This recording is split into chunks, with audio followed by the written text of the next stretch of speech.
Multiversus concluded, and I get a chance to talk about this game now. Quick Multiversus review, since I somehow haven't done this yet and actually given my thoughts on the game. I liked it a lot. I didn't like it as much on like the first couple of days. In fact, the first couple of days, it took me a while to get Smash out of my head, since I don't play a lot of platform fighters, and to get used to the floatiness of characters and stuff like that. But one thing that was obviously obvious when we were first playing it was how much love they put into each character, right? There was just so much love, care, and attention put into the animations and moves and attacks of certain characters and references and shit, that I thought it was amazing. Compared to Nicktoons, almost uncomparable, right? It feels like it's in a completely different budget bracket from what they were setting up from Nicktoons. And Nicktoons definitely had some fun. There was some fun to be had. But you have to remember that Nicktoons had a absurd amount of technical issues, right? I didn't play Nicktoons just 1v1, right? We played a lot of free-for-all and team stuff and all that crazy gimmicky stuff in Nicktoons. And my God, man, that game was on PC was running into some crazy frame rate issues on some stages. It was ridiculous. At least in this, right? When you fired up a match, you're not taking for granted these things, right? When you fire up a match in Multiversus and you went online, everything worked. You know, like this was the first time the game was playable to the public, right? Or I mean, not the public, anyone who signed up for it for the most part. The most people that could play Multiversus at any given point, you know, in the present and in the near future was for this event. And for the most part, when you clicked the button and you made a party with a friend, you got a match and it worked. And there wasn't an insane amount of input delay. It wasn't rollbacking all over the goddamn place. It was a functioning experience. It was a game that actually you were just able to enjoy and figure out stuff. And I think people take that shit for granted a lot of the time. So that's one thing I have to give Multiversus like a huge shout out for. In a technical alpha, they were able to hit the notes that this game really needed to hit, because in my opinion, Multiversus and its gameplay gimmick being a Smash-like, its characters being DC fandom, right? All this kind of stuff coming together are the things that would be really appealing for a lot of people. The fact that it is the things that the game is setting up for, like, you know, 2v2, DC characters, Smash, isn't the things that I was like really looking forward to Multiversus. It was the fact that the game is free to play. It was the fact that the game has functioning crossplay, and it was the fact that the game has rollback netcode, you know, and rollback netcode with a 4-person lobby, which can be a very difficult thing to sort of figure out, especially the rift between 4 players. Like, I'm kind of amazed that they were able to make such a functional first technical alpha where this actually is a thing that is working. All the things that Multiversus was setting up for that is not like, you know, the basic front of the box marketing ploy is the stuff that I was excited about. And I'm very happy to report that all the things that I've been asking for fighting games that Multiversus is essentially doing was pretty great, right? And I was really happy about it. I think the biggest gripe that I had with this game was rematches. And I think most people can echo the sentiment when you had to deal with rematches and reestablishing your perks and stuff like that. I did not like that though, right? It felt like it took longer to find to get into a rematch than it was to establish the game itself. So if there's one thing that I hope they fix with all the stuff that I'm mostly interested in, which is like how the online works, how the matchmaking works, how all this stuff like the crossplay, there needs to be a quick rematch option, right? If people do not want to like reset their perks, if you just want to rematch with your existing characters and perks, there should be a button, you click it, you load it, you fight it, right? And in its current state, there's like a 2-minute delay between rematching and actually fighting again, which is a kind of a pain in the ass.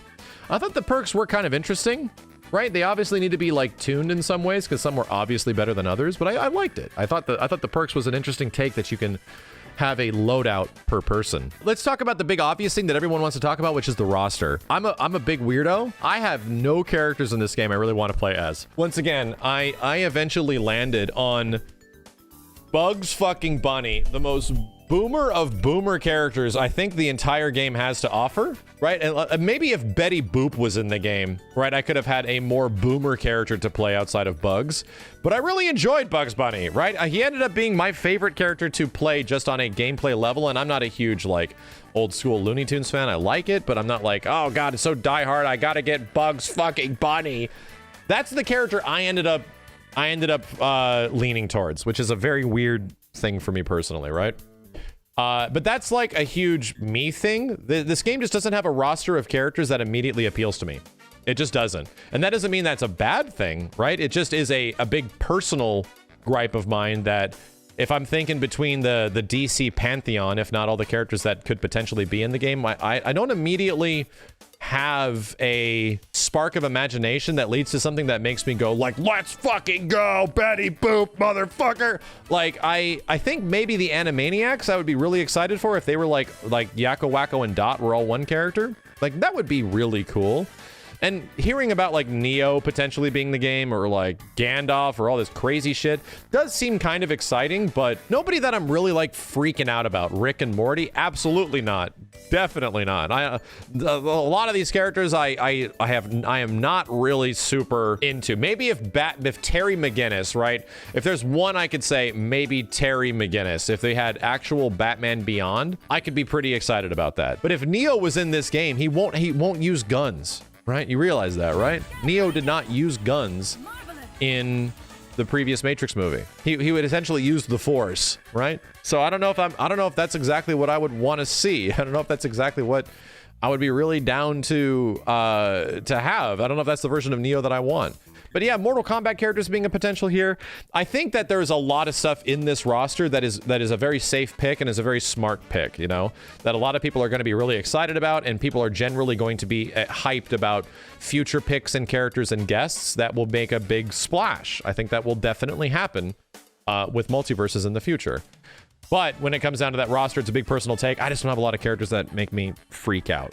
Add Starscream or some shit like that. Add Optimus Prime. What the hell's relevant nowadays? I don't fucking know. But when it comes to the rest of it, I think I'm really impressed. And my predictions for the future is that I think this game is going to do rather well. I don't, and most of my issues were that, oh, I don't give a shit about this 2v2 stuff, right? I don't like 2v2. Let me have free-for-all and 1v1. You know, that's what I wanted after seeing that first gameplay demonstration. But after you play the game and you like meet a friend that's also pretty decent at it, and you guys play together and you actually get some teamwork and camaraderie with each other and you start figuring shit out, it all clicks. You're like, oh yeah, this is definitely the way the game is meant to be played. This is absolutely what they want people to be doing, because this feels very good, you know?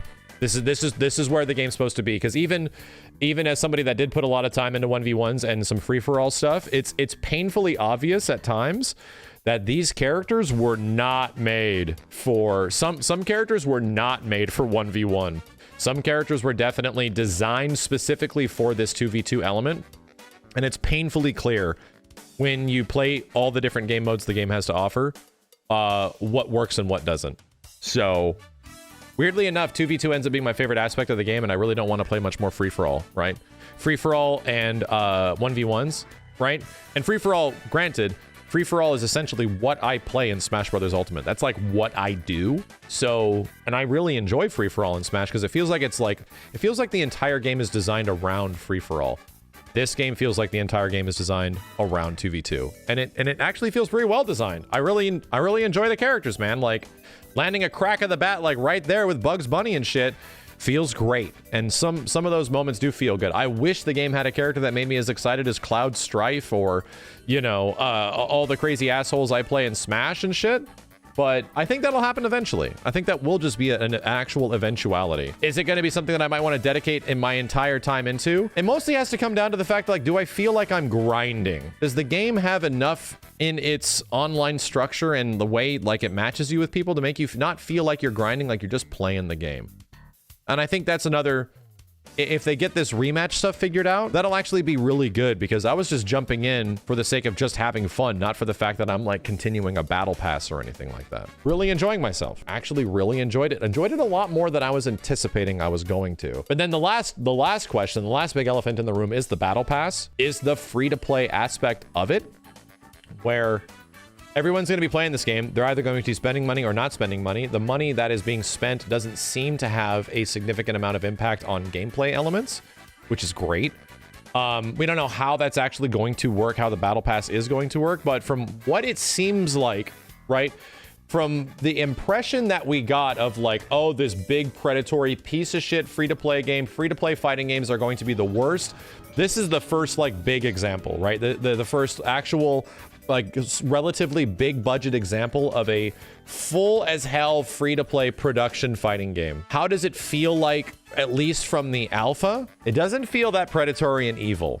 At least it doesn't feel that way. It could turn psycho predatory and evil 100%. It could turn that way, but at least from somebody on my end, right, from a person that has like a very little amount of experience with this whole free-to-play shit, just because I don't play a lot of free-to-play games, it didn't seem that bad. I almost like forgot that free-to-play was essentially how this game is going to be when I was playing it. I was just playing it and having fun. It would be a big problem if it's like, hey, you only get to use Bugs Bunny 5 times per session, right? And you only get to use Taz 3 times in this session. Like there's session limiters and shit like that, all this weird, crazy, but that isn't there. At least as of right now, you just get to play the game. It's just skins. It's just like fluffy collectible stuff, like you having ring out animations and stuff like that. It's great, right? But yes, the one part that does feel like it could go south is in perks. And the crazy part is that 100% reminds me of Street Fighter Cross Tekken with its gems, because they effectively do very similar things. Perks and gems offer similar traits. And the big problem with gems in Cross Tekken was that the reason everybody hated it, a lot of them cost actual money. Like the really good ones that would do very beneficial things for you in Cross Tekken cost real money. And that is the route that they could go that I very much hope they don't. I'm very much hoping that the perk system sort of stays as an unlockable. You just play your character and unlock perks over time. Sure. You know what? Cool. I'm okay with that. But if it's a thing where you have to actually like buy the battle pass to get Bugs Bunny's ass blasting perkorama, I think that's kind of an issue. I hope they don't go in that direction, because as of right now, I'm very happy with the way the free-to-play system is. It doesn't feel like they are gouging us absolutely left and right for enjoying the game in some way. And I very much hope that stays and is the case when it eventually comes out. So I have to give Multiversus a relatively high regard. I was very happy with this alpha. I hope the beta, which is probably going to be technically its release, is I hope the beta, when it eventually does happen, is as smooth and functional and has most of the stuff that's in here acting the way it does. I really hope it's very similar. But the only thing that will be different is the fact that there's going to be proper ranked matches. And the bigger question is, are all those perks going to be working in ranked? Are perks like a Injustice 2 thing where they are like weird gameplay gimmicks you can play on the side for fun? Or are they going to be a big part of the game's like meta? And will they be affecting how people will be making loadouts and stuff like that? I don't know if we have an exact answer on that yet, but we'll see how ranked actually is, because that's going to be a big part of this game. So I think it's going to be crazy popular, right? Is it going to be the biggest fighting game ever? Is it going to headline EVO from this point forward? I can't tell you that, but if it means that the game is going to reliably have people online to play, that for the near foreseeable future, there's going to be people populating the online matches. There's going to be enough people to find throughout any rank. There's going to be new characters added relatively consistently. It appears to be that way, and I think it'll do just fucking fine, man. In fact, I think it'll do very good. I think this game is going to be very successful.